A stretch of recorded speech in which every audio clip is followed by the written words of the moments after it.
Now today on What Now, Alliance for Sahel states accuse Nigeria of violating its airspace after a Nigerian military transport aircraft made an emergency landing in Burkina Faso. Tension is rising across West Africa, and two powerful nations are now at the center of a storm. Nigeria and Burkina Faso, countries that once cooperated on security, are suddenly facing a moment that many fear could spiral into something far more dangerous. According to new reports, Burkina Faso has detained a Nigerian military aircraft, along with 11 Nigerian personnel. Their reason? A serious accusation of violating Burkinabe airspace. But what sent shockwaves across the region was not just the arrest, it was the response. The Alliance of Sahel States, known as the AES, immediately stood behind Burkina Faso. A clear message: they are united, and they are ready to confront anyone who crosses their line. And this comes at a very sensitive time. Just days earlier, Nigerian troops helped crush a coup attempt in the Benin Republic. Nigeria's president has been loud and firm about defending democracy in West Africa, while Burkina Faso's government is a military regime, one that sees Nigeria's stance as a direct challenge. Now the lines between diplomacy, suspicion, and regional power are beginning to blur. Is this simply a misunderstanding between neighbors? Or is West Africa drifting toward a conflict nobody expected? In this video, we will break down exactly what happened, why Burkina Faso made this bold move, how Nigeria is preparing to respond, and what this growing tension means for peace, power, and the future of the entire region. In the early hours of December 9th, 2025, West Africa woke up to breaking news. 11 Nigerian military officers and the aircraft they were flying in had been detained in Burkina Faso. Reports began to circulate quickly. A Nigerian Air Force C-130 had crossed into Burkinabe airspace, but without official clearance. Burkina Faso's Territorial Administration Minister, Emile Zerbo, addressed the nation. He confirmed that the aircraft entered their airspace on Monday without authorization. No prior request, no approval, no diplomatic protocol. Burkina Faso's military leadership went even further. They declared that the aircraft failed to follow the required military and diplomatic procedures, a move they described as nothing less than a violation of their national sovereignty. In a region already on edge, this single incident was enough to ignite serious concerns. The moment the aircraft touched the ground, everything changed. Burkina Faso's military moved quickly, detaining the plane and arresting all 11 Nigerian officers on board. These were not civilians. They were trained military personnel, 2 crew members and 9 passengers. Their presence inside Burkina Faso, without clearance, raised immediate red flags. Within minutes, an investigation was launched. Officials wanted to know why this aircraft entered their airspace and what its true mission was. But the situation didn't remain a bilateral dispute for long. Within hours, the Alliance of Sahel States, the AES bloc made up of Burkina Faso, Mali, and Niger, released a strong statement. And their message was unmistakable. They fully backed Burkina Faso's actions. In their joint declaration, the AES confirmed that an official investigation was already underway. They emphasized one key fact: the Nigerian aircraft had no authorization to fly over Burkinabe territory. Then came the part that sent a shockwave across the region. The AES described the flight and landing as an unfriendly act. They announced that all their air forces had been placed on maximum alert, and they were now authorized to neutralize any aircraft that violates the Confederation's airspace. This was no longer just about one plane. It was about power, sovereignty, and a rapidly shifting regional order. But Nigeria told a very different story. According to the Nigerian Air Force, this was not a violation of Burkina Faso's airspace. They explained that the aircraft, originally heading to Portugal, experienced a technical problem. Because of that, the crew was forced to make an emergency landing, exactly as safety procedures require. Nigerian officials even emphasized that their personnel were safe and had been treated cordially by Burkinabe authorities. But on the other side, Burkina Faso did not see this as a harmless emergency. To them, this was a serious security breach, not a technical mishap, not an accident, not something to overlook. And this is where the situation becomes dangerous. Nigeria is not just another country in West Africa. It has the largest military in the entire region. It leads most ECOWAS security operations. And just days ago, it deployed troops into Benin Republic to stop a coup attempt. From Burkina Faso's perspective, and from the AES point of view, the message was loud and clear. They believe Nigeria is moving too quickly, too confidently, and too freely across regional borders, all under the banner of defending democracy. To them, this wasn't just a plane landing, it was a warning sign. This is why people across West Africa are now asking hard questions. Why was a Nigerian military aircraft in that area in the first place? Was it part of a secret mission? Was it connected to the recent wave of coups in the region? Or was it truly nothing more than a routine flight gone wrong? And perhaps the biggest question of all, why did Burkina Faso react so aggressively, detaining both the aircraft and the soldiers? To understand that reaction, we have to zoom out and look at the bigger political picture shaping the Sahel. Right now, Burkina Faso is ruled by a military government. So is Mali, so is Niger. And together, these three nations have forged a new alliance, the Alliance of Sahel States, better known as AES. Their message to the world is clear. They no longer trust foreign powers. They no longer trust regional organizations they believe interfere in their internal politics. For years, these governments feel their sovereignty has been ignored, their decisions questioned, their security weakened by outsiders. So when a Nigerian military aircraft suddenly appeared in Burkinabe airspace without authorization, it struck at the heart of their biggest fear: external control. To understand today's tension, we must look back at a moment that shook the entire region. After the coup in Niger, Nigeria, under President Bola Tinubu, who was then the chairman of ECOWAS, took a very aggressive stance. Tinubu publicly supported using military force to restore democracy in Niger, and he wasn't subtle about it. He was the one who proposed an invasion of Niger, an idea quickly supported by France and the United States. We all remember his 7-day ultimatum to General Abdourahmane Tiani, Niger's new military ruler. Tinubu warned that if democracy was not restored, Nigeria would invade. He didn't stop at threats. Nigeria mobilized troops. Benin Republic and Ivory Coast prepared their armies. ECOWAS forces were quietly getting ready for a possible regional war. And here's the truth many people forget. If the backlash had not been so strong, from Nigerians, from civil society, from military experts, Tinubu might actually have gone through with it. And that would have opened the gates to a full-scale West African war, because Burkina Faso and Mali had already made their position clear. They were ready to defend Niger. They were ready to fight Nigeria, ECOWAS, and any foreign power supporting an invasion. Thankfully, the attack never took place, but the message left behind, left a scar. For the military governments in the Sahel, Tinubu's threat was not just political pressure. It was a direct reminder that Nigeria, with its massive army and ECOWAS influence, could one day turn its power against them, and they have not forgotten.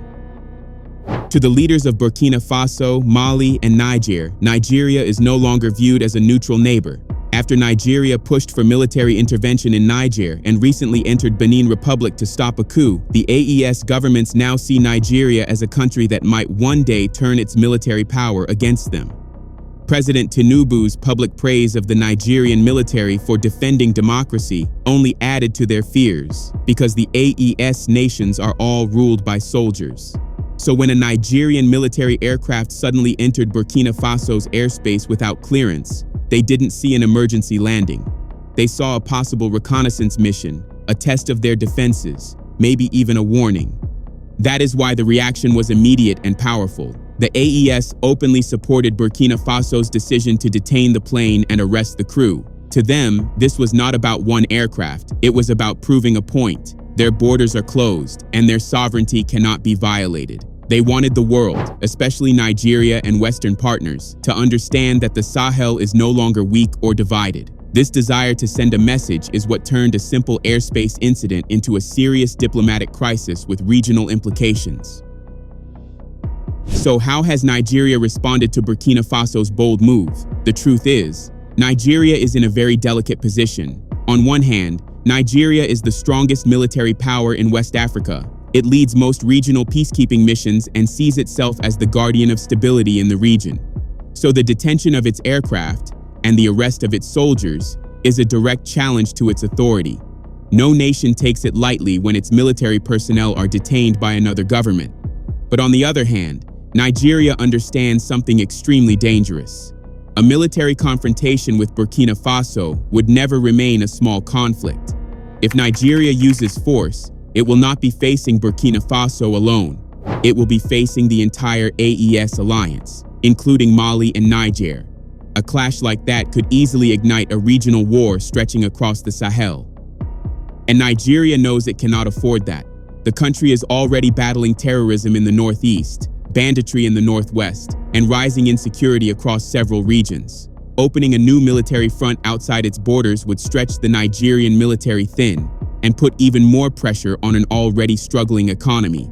This is why Nigeria's response is likely to be slow, careful, and heavily diplomatic, at least for now. Behind closed doors, Nigerian diplomats will push for the release of the detained personnel. They will argue that the flight was a routine military movement or an intelligence-sharing operation, not a hostile mission. And if necessary, they may call on ECOWAS to step in and mediate. But at the same time, Nigeria cannot afford to look weak.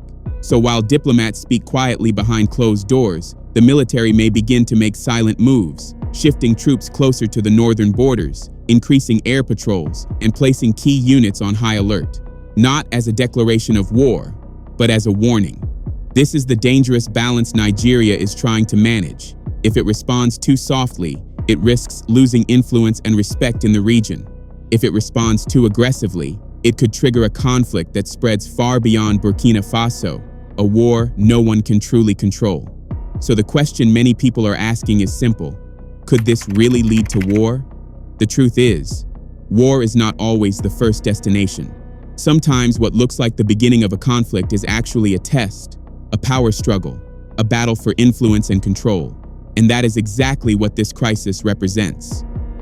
Because beneath the surface, West Africa is divided into two competing visions. On one side are nations like Nigeria, Ghana, and Senegal, countries that still support civilian democracy and ECOWAS authority.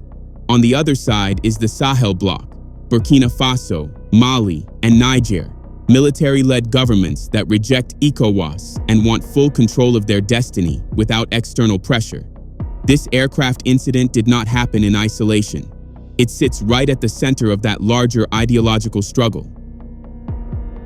Burkina Faso wanted to send a message, not just to Nigeria, but to the entire region. By detaining the aircraft, they were showing strength against a country that represents the very system they are resisting.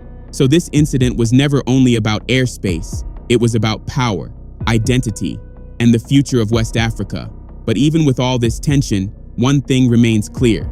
A full-scale war is still unlikely in the short term. Why? Because a war between Nigeria and the AES bloc would be catastrophic for everyone involved. And neither Nigeria nor Burkina Faso wants to take the first step toward that disaster. A conflict like that would shut down regional trade, borders would close, fuel prices would skyrocket, food shortages would worsen, and millions of civilians would be trapped in the middle of a conflict they never asked for. There is also a quiet truth beneath the surface. Even the military governments in the Sahel understand that a direct war with Nigeria could overwhelm them. Nigeria's population is larger, its economy is stronger, its air force is more advanced, and its regional influence is unmatched. So instead of open war, here's what we are more likely to see: stronger statements, sharper diplomatic language, increased military patrols, and tighter border controls. In fact, it has already begun. Authorities in Niger recently announced new restrictions on goods entering from Nigeria, citing rising security concerns and growing suspicion over Nigerian military activity in the Sahel. This is not a hot war. It is something colder, quieter, and far more unpredictable. A cold conflict, and it has already started. But even without open war, the danger remains. Because in a tense environment like this, it takes only one wrong move, one miscalculation, one accidental clash at the border for everything to spiral out of control. What we're seeing between Nigeria and Burkina Faso is far bigger than one aircraft and 11 soldiers. It is a warning sign that West Africa is slowly splitting into two opposing camps. For decades, ECOWAS was the glue that held the region together. It protected borders, defended elected governments, and coordinated regional security. And Nigeria was the engine powering that system. But now, the Sahel military governments have turned their backs on ECOWAS. They see it as a tool of foreign powers. They see Nigeria as the face of that pressure, and this perception is creating a dangerous crack in regional unity. Instead of one united West Africa, we now have two emerging blocs, one that supports democratic rule and stands with ECOWAS, and another that embraces military control and rejects outside influence entirely. History has shown us something tragic but true. When a region becomes divided, everyone becomes weaker, because terrorist groups, smugglers, and foreign powers always find ways to exploit chaos. And today, that chaos is getting closer. This crisis also places smaller countries in an impossible position. Nations caught between Nigeria and the Sahel bloc may soon be forced to choose sides, even if they want no part of the conflict. And once countries start choosing sides, the road back to unity becomes even harder. But the greatest burden will fall on ordinary people. If borders close, traders lose their livelihoods. If tension rises, investors pull out and economies weaken. And if war ever breaks out, it is civilians, not governments, who pay the highest price. That is why this moment is so critical. How Nigeria and Burkina Faso choose to handle this incident will shape the future of the entire region. It will decide whether West Africa moves toward dialogue, stability, and cooperation, or toward deeper divisions and a long-term conflict no one truly wins. What do you think about this growing tension? Share your thoughts with us in the comments below. And don't forget to like this video, leave a comment, and subscribe for more deep analyses like this one.